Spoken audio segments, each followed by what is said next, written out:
नमस्कार, स्वागत है आप सबका हमारे चैनल में। आज हम बात करेंगे क्षार सूत्र चिकित्सा की। आयुर्वेद शास्त्र की प्राचीन चिकित्सा पद्धति है। यह एक प्रकार की शल्य चिकित्सा अर्थात सर्जरी है, जिसमें 3 प्रकार की क्रियाएं एक साथ होती हैं। पहली क्रिया है कटिंग, यानी घाव को काटना। दूसरी क्रिया है डिब्राइटमेंट, यानी गंदगी की सफाई करना। तीसरी प्रक्रिया है हीलिंग, यानी घाव को भरना। अर्थात शल्य क्रिया में शरीर के जिस भाग में क्षार सूत्र का प्रयोग किया जाता है, वहाँ पर यह क्षार सूत्र काटने के साथ साथ मवाद या गंदगी की सफाई भी करता है और घाव को भी साथ साथ भरता जाता है।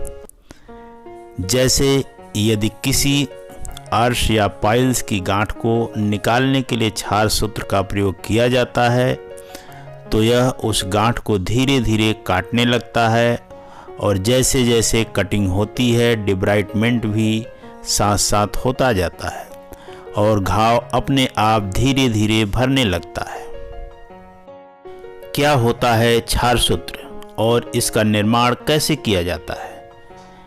क्षार सूत्र का निर्माण एक विशेष प्रक्रिया द्वारा किया जाता है, जिसमें एक मजबूत सिल्क थ्रेड या बार्बर 20 थ्रेड के ऊपर सुनही क्षीर, हल्दी चूर्ण और अपामार्ग क्षार के मिश्रण का लेप बारंबार लगाया जाता है। इस क्रिया को 21 दिन तक किया जाता है और इसे प्रत्येक लेप के बाद अच्छी तरह सुखा लिया जाता है। फिर इसको टेस्ट ट्यूब में रखकर स्टरलाइज करके प्रयोग हेतु रख लिया जाता है। आयुर्वेद शास्त्र चक्रदत्त में बताया गया है कि भावितम रजनी चूर्णम स्नुहि क्षीरे पुनः पुनः बंधना सुदृढ़ सूत्रम छिन्नत्यर्षो भगंधरः। अर्थात जो प्रक्रिया ऊपर बताई गई है उसके अनुसार क्षार सूत्र को तैयार करके यदि अर्श और भगंदर के ऊपर प्रयोग किया जाए तो इसको यह जड़ से समाप्त कर देता है। किन बीमारियों में क्षार सूत्र का प्रयोग करना चाहिए? नंबर 1, अर्श अर्थात पाइल्स या हेमरॉइड्स में। दूसरा है भगंदर या फिस्टुला में। तीसरा है चर्म कील या वार्ड्स में। क्षार सूत्र का प्रयोग हमेशा क्षार सूत्र विशेषज्ञ के द्वारा ही करानी चाहिए। अब हम बात करेंगे अर्श या पाइल्स में किस तरह क्षार सूत्र का प्रयोग किया जाता है। 3rd या 4th डिग्री पाइल्स में और एक्सटर्नल पाइल्स मास में क्लीनिंग के पश्चात क्षार सूत्र को मजबूती से लाइगेट कर देते हैं, जिससे मस्सों की ब्लड सप्लाई रुक जाने से वे सूखने लगते हैं तथा क्षार सूत्र के कारण धीरे धीरे कटिंग होने लगती है और पीछे से घाव धीरे धीरे भरने लगता है। 1 सप्ताह के अंदर मस्से कटकर गिर जाते हैं और घाव भी भर जाता है।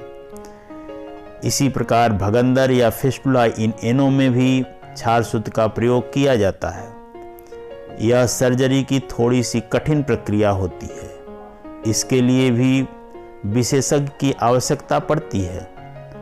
भगंदर या फिस्टुला में एक प्रकार का साइनस होता है, जो पेरी एनल रीजन में फोड़े, फुंसी या एब्सेस बनने के कारण उत्पन्न होता है। यह सुराख या साइनस अधिकांशतः एनस या रेक्टम से कनेक्ट हो जाता है, जिसमें रुक रुक कर रिसाव, मवाद या पस आता रहता है।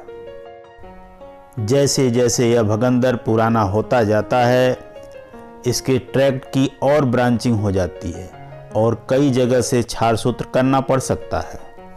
जो रोगी इसका ऑपरेशन पहले से ही सर्जरी के द्वारा करा चुके होते हैं और पुनः यदि हो जाता है तो काफ़ी कॉम्प्लिकेटेड होता है, क्योंकि फिस्टुला ट्रैक्ट या रूट डाइवर्ट हो चुका होता है और उसमें क्षार सूत्र चिकित्सा काफ़ी लंबे समय तक करानी पड़ सकती है तथा जो रोगी पहली बार भगंदर चिकित्सा क्षार सूत्र से कराने के लिए आते हैं वे जल्दी ठीक हो जाते हैं।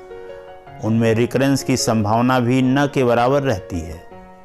जिस दिन से क्षार सूत्र एप्लीकेशन कर दिया जाता है, उस दिन से कटिंग, डिब्राइटमेंट और हीलिंग की प्रक्रिया शुरू हो जाती है और धीरे धीरे पूरा ट्रैक कटकर क्षार सूत्र बाहर निकल आता है और घाव पूरी तरह से भर जाता है।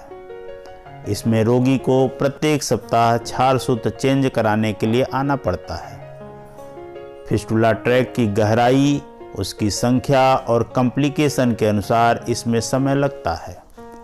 लगभग 1 माह से 6 माह तक समय लग सकता है। वैसे ज़्यादातर रोगी 4 से 6 सप्ताह में ठीक हो जाया करते हैं। फिस्टुला के लिए यह सबसे सफल चिकित्सा पद्धति है जो आजकल बहुत ही पॉपुलर हो रही है। तीसरे प्रकार का रोग है चर्मकील या वार्ट।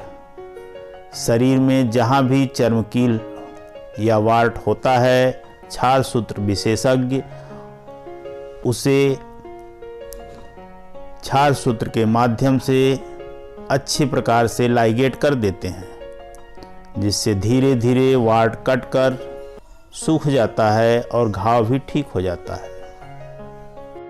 इस प्रकार क्षार सूत्र चिकित्सा आयुर्वेद की एक प्राचीनतम चिकित्सा पद्धति है जो पाइल्स, फिस्टुला और वार्ट्स में बहुत ही लाभकारी और सफल है, जो आजकल काफ़ी पॉपुलर हो रही है।